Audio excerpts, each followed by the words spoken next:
Welcome to the round 6 feature match. We're featuring Majin versus Sorosh Saberian. My name is Kristopher Perovic, and I'm here today with Alistar Albans. Alistar, say what's up. Hi, how you guys doing? They're not answering you. Aw. Anyway, Alistar's here to do some dual commentary with me. Yes, the term that I coined, 100%. I invented it. I said it first. I coined it, but you invented it. That's how it works, right? Like if you come up with an idea and I just say I invented it, Say it in person, that makes sense. I just have to play it for a year and a half first. The Steve Jobs of Yu-Gi-Oh! Anyway, just a forewarning to all the viewers here. I'm not expecting Alistar to provide any insightful commentary. He's here mainly to do jokes. To do jokes, just jokes. No insightful commentary whatsoever. I actually don't know anything about Yu-Gi-Oh! I barely keep up with the game for a very long time. And I'm just kind of here just to watch stuff. I see what looks like a Doom Caliber Knight on the field, but I don't know what that. That's right. It is a Doom Caliber Knight, Aliber. Well, some people choose to call me Albert. It's more like a joke thing, not really like people would actually call me that. But so this is Stun versus what? Right. I should make that more clear, right? So Ill Thunder is Majin Khan. He's playing the Stun deck that was featured in an earlier round. Sorosh Saberian, though, is playing Windups, and he's from, if you don't already know, the what? Canada. It's not from Canada. He is from Canada. Really? Sorosh is from... Sorosh is his actual... It's pronounced Sorosh. Wow. And he's very much so from Canada. I thought he was from the UK. No, not even a little. Nope, 100% Canadian. I believe... I don't want to say... No, he's not from Quebec. I think he's from like the Toronto area or like north of it. I don't remember, but he's definitely he's a cardmaster's kid and everything. Yeah, he's Canadian. Wow. All right then. Well then, I guess that's what this Yugi Tube channel is all about: dispelling popular notions that players have. Yeah, just dispelling myths about nationalities. Yeah. That's what we strive to bring you, the viewers. But speaking of let's just talk about the matchup a little bit. Stun is a deck that has been a thing for a very long time, since the dawn of competitive Yu-Gi-Oh, one might even say, and it's been bad the entire time. Yeah, I mean, I agree with you. I mean, let me rephrase. I acknowledge the facts that you. Yeah, okay. I'm gonna be a little bit more diplomatic in my when I talk about it a little bit more because there's good stuff to be said about it at certain times. Now's not one of them, but in certain formats is what I mean. It's definitely like had its day. Like I believe that any format with a solitary a top deck that everybody recognizes as the best deck or the deck to beat. Like good examples would be Gladiator Beast format in 2008. I guess you could somewhat call Court Monarchs a stun variant because it ran cards that were traditionally stun cards of Royal Oppression, for instance, and just the sideboard strategy was very stun-like. But even before that, you could call Gravekeepers in the Dad Return format very stunish. Anything with Banisher the Radiance, Kaiku the Ghost Destroyer, those cards. Also, I ran stun for a YCS once and I topped with it, but it was in a weird format. It was at the end of a format when Samurais first came out and they had the 3 gateways. It was only legal for one event, and I didn't want to play Samurais, and there was a stun deck that destroyed it. And even then, Samurais was still a better choice. So basically, it goes like this: in any format where there's like a dominant deck, you can run stun to beat it, but the better deck is still the right choice, no matter what. No questions asked. And in a format without a best deck, such as this one, stun is just really bad. Right. There you go. Thank you for letting. Albans' thoughts on stun. Right. Okay. So I have similar sentiments, obviously, but I think like for example, like what I liked in Ill Thunder's build against Waters was, you know, he's got the three Thunder Kings, which not to say that they can't play around or anything like that, but you know, I don't know, just there's just some cards that you just expect to be a problem at some point, and if you just draw them at the right time, it can be a problem. But on the whole, it's probably, especially in such a against such a diverse format as this one, it's probably not a good pick. But we'll see what happens. Maybe he wins. You know. Sure. I mean, the one thing about Stun is it's always the deck that you see the great players rooting against because they'll have one of their fellow duelist, you know, elite duelist friends. It'll be like round 5 or 6 of a YCS, and you know they're like they might have an X1 record, or they might just be trying to stay undefeated, and they're playing against that one evil stun player that the scrub is running. You know, everybody's rooting against him, not necessarily just because one is a known player and one's running a deck that is just kind of like cheap or whatever. But it's really like this mentality that stun players show that I've always picked up on, and it seems kind of mean. But I just feel like if you're running a stun deck, you're copping out. Like you're saying, I don't have what it takes to run these complicated decks. You know, like a wind up combo oriented that type of thing. I don't have the brain to figure out all the cool tricks that all these top decks can do. So I'll just run this little one where all it does is just I flip my back rows at every single chance I get, and I just summon attack. Yeah, I get it. No, yeah, but anyway, it's always been unnerving to me. Like that's why you never see anybody rooting for the stun player, just because it's just like, well, that kid is just, you know, being a stun player. Like, I mean, that's totally typical. It's understandable on both sides. Understandable why you don't want to play against it. Understandable why you think less of it. Understandable why. Oh wow, you saw that? So do not want to happen. Stun very rarely runs Mystical Space Typhoon or any form of back row removal.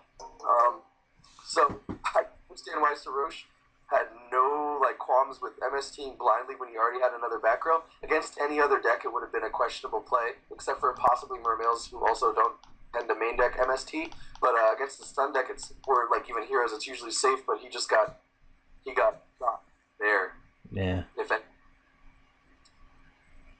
But one of the main issues that I have with the stun deck right now, the reasons why I don't think it's a good choice at all. The cards that traditionally help stun one of Doom is extra bad. Like right now, Doom Caliber Knight, they'll summon like an Undyne into it, right? And then you'll just trade with the Undyne, whatever the dump effect, like the Dragoons or whatever. I'm pretty sure that's how that works. Like I haven't come across the scenario, but I'm almost 100% sure that's what happens. You know what? I had a discussion with Owen Collier Ridge, who narrated a video, the last video with Ill Thunder, and some commenters on YouTube. Owen was very adamantly in support of Doomcal. He said, you know, forget about Undyne. After the Undyne's gone, it's amazing versus Waters. And well, that's the thing. Doom Caliber Knight has never been an amazing card because it does strictly one thing. It one-for-one trades with the first effect that your opponent wants it to trade with. Of course. And if they have an Effect Veiler or Maxi, especially one that hasn't been doing anything for a while, boom, they just get some use out of it. I totally get you. Yeah. What I'm saying is, I'm just saying that was Owen's position, though, that it was a great card. And then on YouTube, someone went along the lines of, you know, it's actually like a really terrible card because of Undyne, and I'm tempted to agree with that. But I'm just saying that there are players like Majid here and Owen and others that do feel like Doomcal is a great card. Like, oh look, I can negate this. But the fact, at least where I'm standing, like I would never want to summon it on turn 1, right? Because you don't want to run into the Undyne. And there's no time after that where I'm like, man, I'm really hoping that Doomcal is the card. Anytime I would have a Doomcal, I'd rather just like attack with a Spirit Reaper, if that. You know what I mean? Like if it's gonna be like a generic kind of card. I don't know. What's happening right now? Like I'm not sure why there's a Brilliant in there, like at all. I'm operating under the assumption that he runs like BLS or something because he's running Light and Dark Stun. He does. Or maybe Sorcerer, the newly limited to 1 cast Sorcerer. However, I just don't see how Zen mains wouldn't be infinitely better. Assuming he runs it. You look at his extra deck. You're talking about how it is on the board. I mean, I saw how it came down and everything. It just didn't seem like the right thing to do. Maybe I missed something. I wasn't necessarily paying attention. Yeah, me neither. Actually, good point. Let's right now let's focus on one thing, and that's what do you think that Sorosh, and not to say that you have access to a side deck or anything like that, but what do you think Sorosh is going to be siding in? What kinds of cards? I'm in wind decks. Side a few amazing cards against any stun deck, any deck with stun properties to it. Those cards that I would name off the top of my head would be a 3rd copy of Mystical Space Typhoon if he's not running it already. 1 to 2 copies of Dust Tornado, and then the doozies. Well, one I'm almost fairly certain that he's side decking Messenger of Peace because it's just a really popular thing to do in windups. Mm-hmm. And Messenger of Peace against the stun deck is basically like you can't do any. Like you have no way to win the game. You win by attacking with 1900 monsters, and you can't do that. And big cards against stun that are really, really insanely helpful that shut down everything that they do and stand for. And a lot of wind-up decks do side, but these are fringe cards that Sorosh may not be siding. One being Snowman Eater, which is obviously insane against any of the 1900s, and it trades with Doom Caliber just like anything else would. And Spirit Reaper, which is really strong. So in this kind of matchup, you can just side out all your hidden traps. You can side out I don't know. Like I don't know what his ratio is necessarily. Like if you're just running 3 magicians, he can side out a magician. But even just like if he's running hand traps, just siding all those out right there is just really an easy thing to do. And you can like even take out like a copy of Factory here and there if you want to do that too, since he's definitely running 3 copies of Thunder King.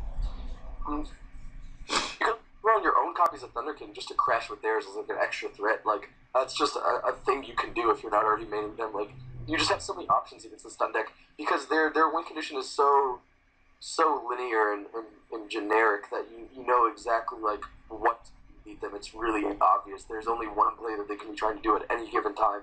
So there's no surprises. There's no like, oh, is he saving a big combo? No, there's no combos in the deck. It's summon attack. Like that's another reason why stun has just never been that deck. Also, with the advent of hand traps, Doom Caliber's just become terrible.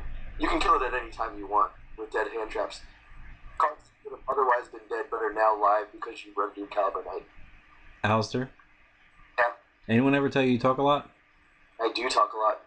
Oh, this is a good opener right here. I don't see how stun really beats it. Well, the thing that does, I guess it would be stun because they run compulsories and maybe side decks needle sealing or something like that.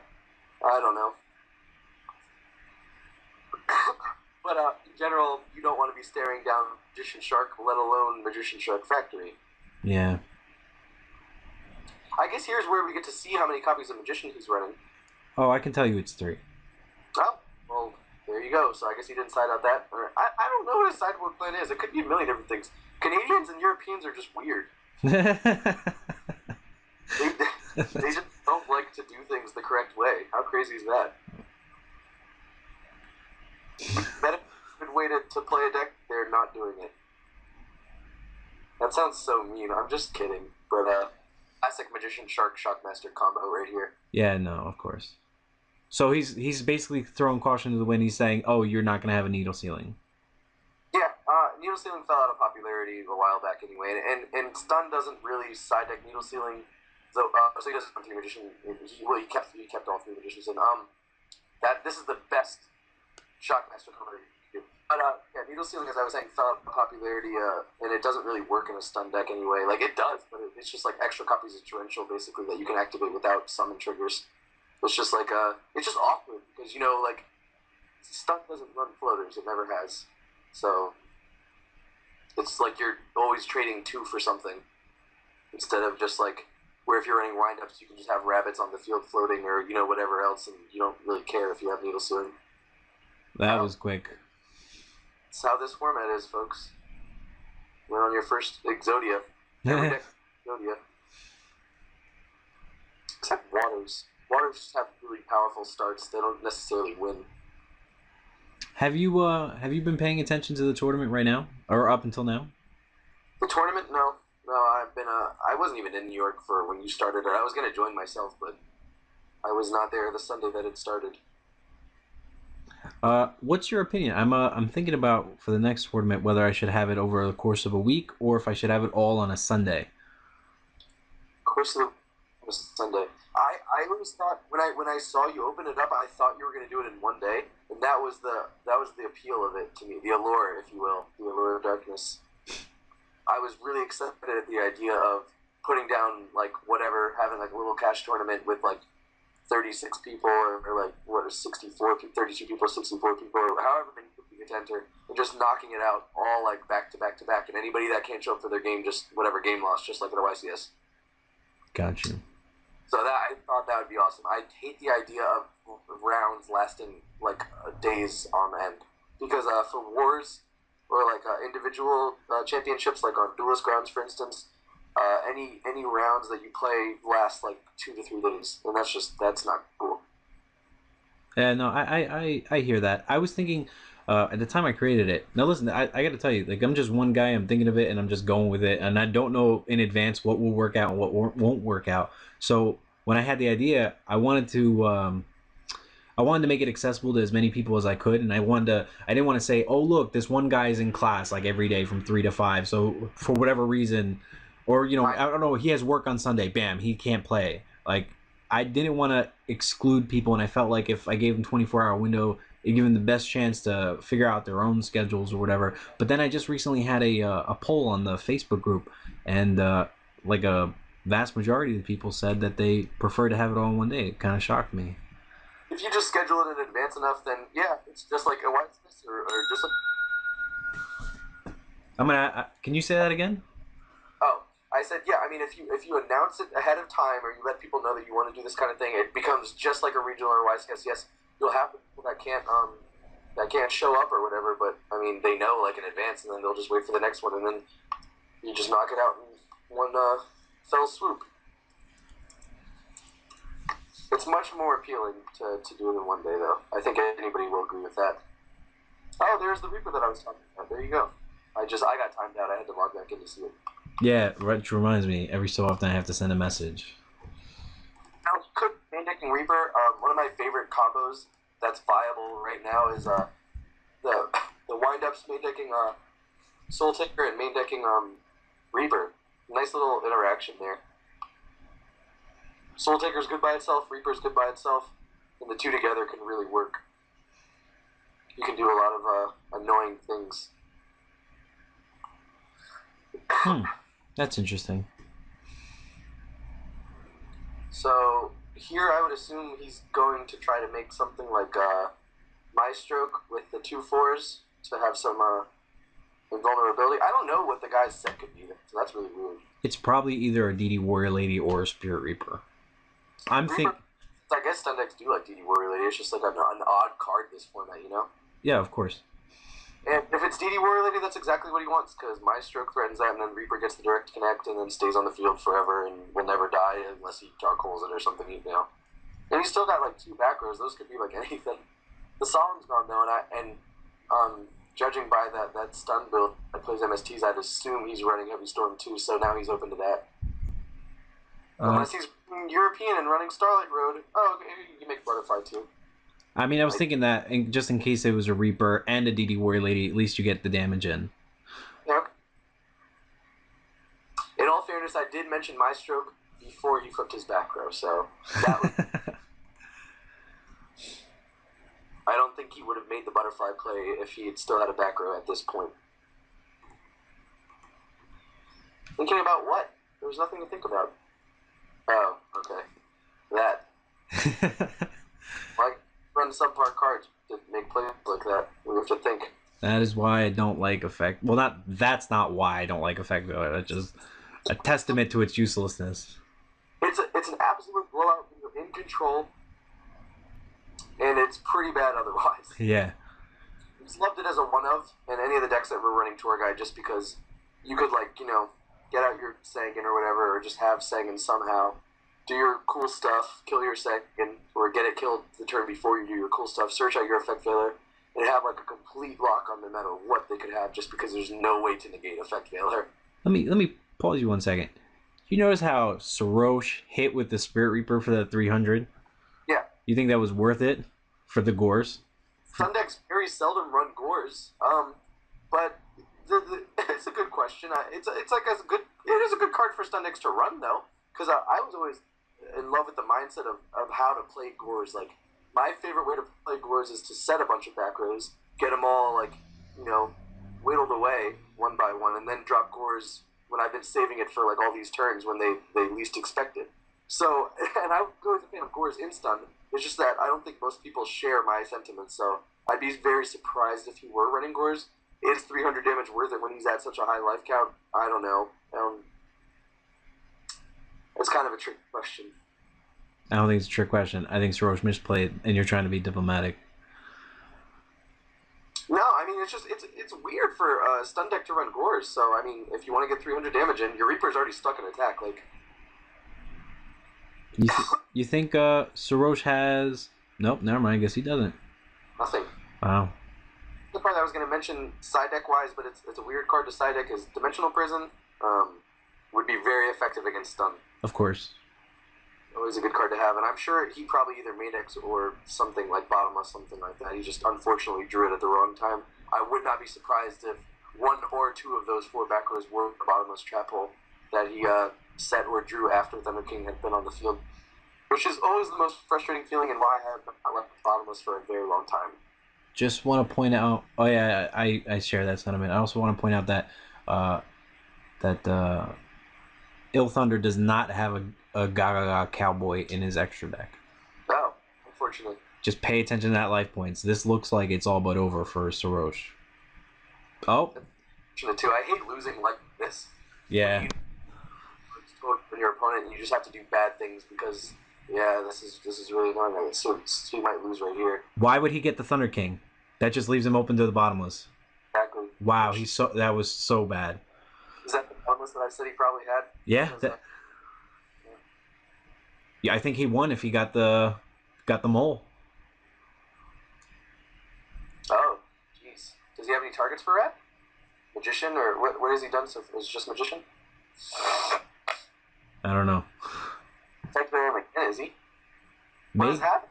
What is wrong with the world? Maybe. Guys, like, there's no reason to say wait unless it's effect failure, or, I mean, Max C maybe, but you would just wait for them to activate. That's not... Either way, like, no matter what. That's not necessarily true. I mean, you can Max C right now in the hopes of getting Sorosh not to use it, just to leave it in attack mode. But I don't think he's at that point right now, because I don't think Sorosh can just win. Of course. I mean, of course. I'm not saying that would actually stop Sorosh. Just on the off chance. But I really wish you could see Graveyards. Yeah, I thought he only had Magician. That's really unfortunate. Yeah. It would be nice if you had a factory to flip. Because oftentimes when windups players have a lot of back rows, one of them's a dead factory. Yeah, I thought about that, but then when he went to go activate, he didn't have the factory. So, I mean, what do you think his back rows are? Aside from maybe like a Mystical Space Typhoon? Well, yeah, Space Typhoon could definitely be one of them. Factory is definitely not one of them. We would have seen it. It's entirely possible that there is a dead Solemn Warning or a dead Bottomless, or a Bottomless Trap Hole that was dead and now is. There could also just be Heavy Storm back there too. Like, these are all cards. There are not too many bluff cards that he wouldn't be activating right now. The only bluff cards really are just Factory, and so it becomes like just a trap that became dead. Now, I don't remember the sequence of when they were set and everything because I did time out. So, like, I wouldn't be able to. I would be able to give you a better reading on if one of them were a copy of Solemn Warning or not. But I can't really say right now. I still wouldn't be surprised if one of them were Solemn Warning. Yeah, I mean, it's also, it could be just multiples. It could be like a Heavy Storm and a Typhoon and da-da-da. But essentially, I think they're all just generally dead cards. I think, though, it's very possible that there's a Bottomless down there and that, that might get some play. But for right now, generally speaking, it doesn't look like Sorosh is winning this match. Yeah.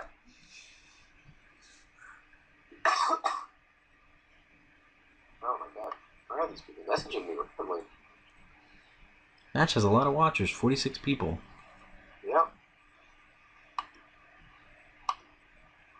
I think everyone in the tournament is hoping that Ill Thunder loses.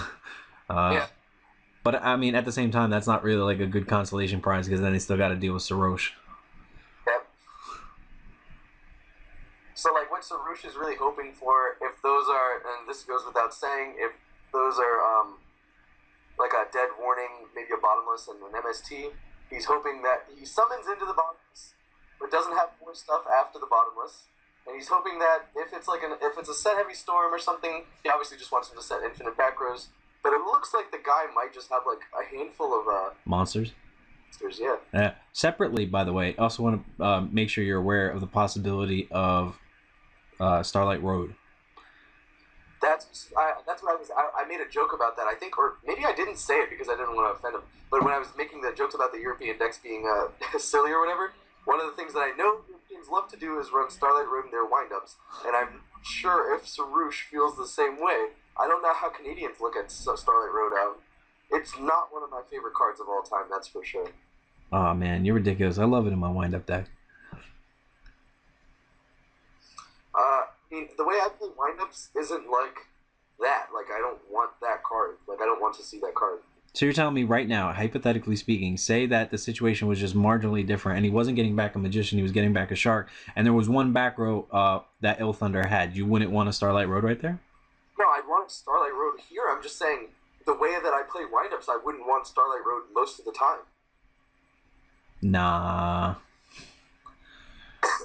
The cons of Starlight Road vastly outweigh the benefits of Starlight Road. Nah. Absolutely. I think so it looks like we do have a bunch of MSTs in the Heavy Storm. And or Starlight Road. Yeah, there's the MST right there. Okay. Yeah. He needs something like a level 3 right now to just run over. Yes. Boom. Okay, this Heavy Starlight Road, okay. That can change the match. Yeah, it could. 2,500 monsters that negate things against stuff. Now, if he also had... If the guy had an effect failure right here, he would have crippled himself, but at the same time stopped the Starlight Road play. Mm-hmm. Effect failure or max heat or whatever, and killed his own Doom Caliber Knight, and then he would have missed the window to activate Starlight Road. But, oh, he drew the 3 too. That's perfect. That is perfect. That is exactly what he needed to get back in this match. Yeah.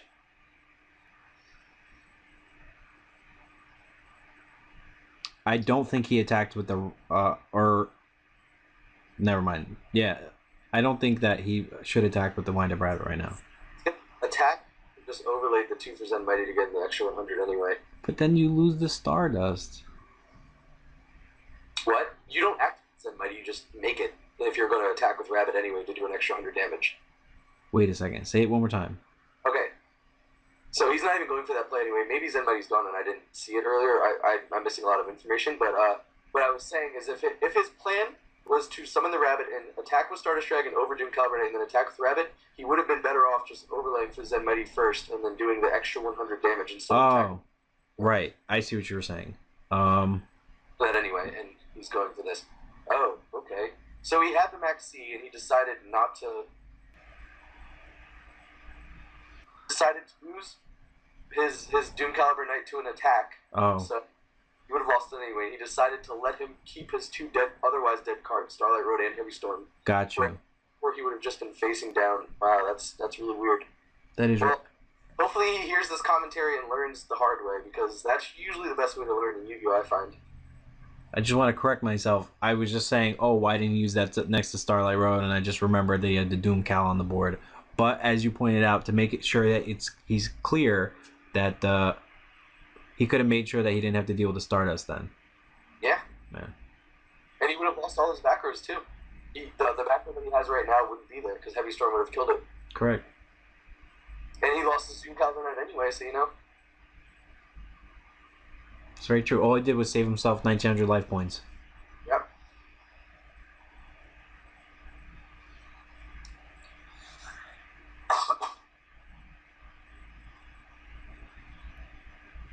So that could be a Spirit Reaper, which would do stuff as their... Oh, no, it wouldn't. DD Warrior Lady.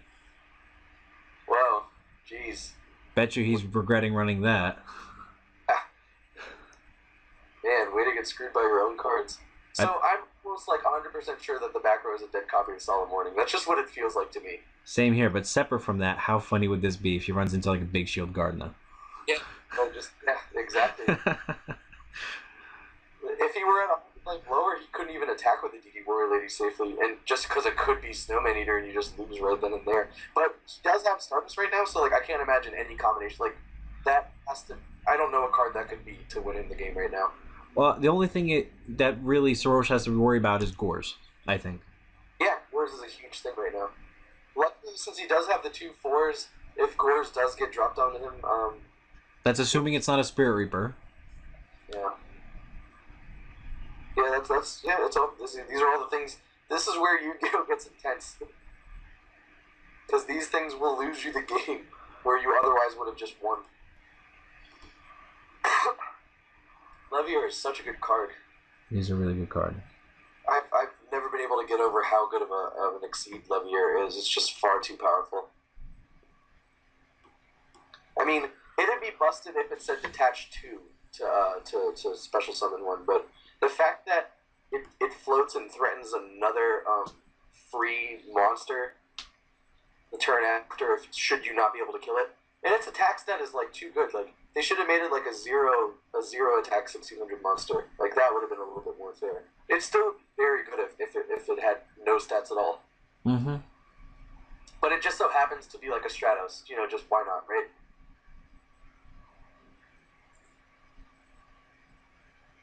Yeah, Marshmallow for game would be pretty funny too. Also a possibility. I'm glad somebody in the Watchers chat. You know, I never look at the Watchers chat. I really should. It's running, I mean, lights and darks. Like it is definitely a possibility. Marshmallow is not a bad card against windups. Any of the battle stallers are really good against windups, I think. And Marshmallow doesn't die to the things that Reaper does, like targeting or photon papilloperative. So let's see if he loses the game right here. If it's Marshmallow, it's over. If it's Reaper, then Sorosh is most likely winning.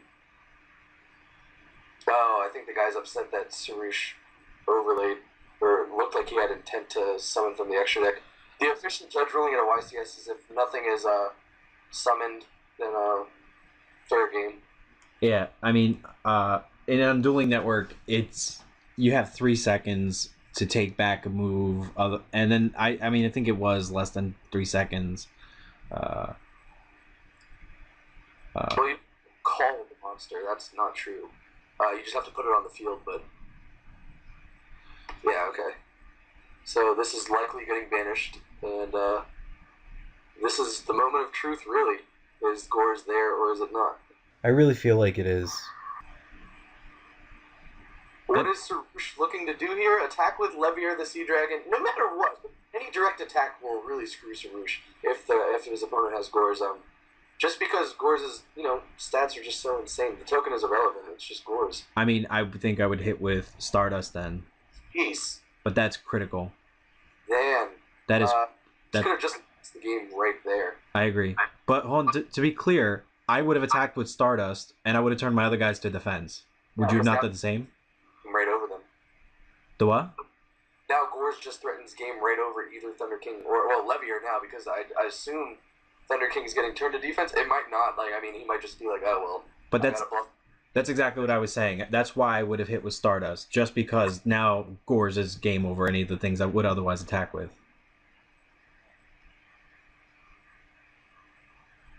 Man, that brutal. Well, this has been a really good game, this one. And I'm still looking forward to what. Okay, so he even attacked with Stardust. Oh man, that was just weird. That is weird. I mean, you've got to maybe maybe Sorosh drew Mirror Force. Yeah, of course. I'm a huge fan of Mirror Force right now in windups. I love the card and I love the interactions that it.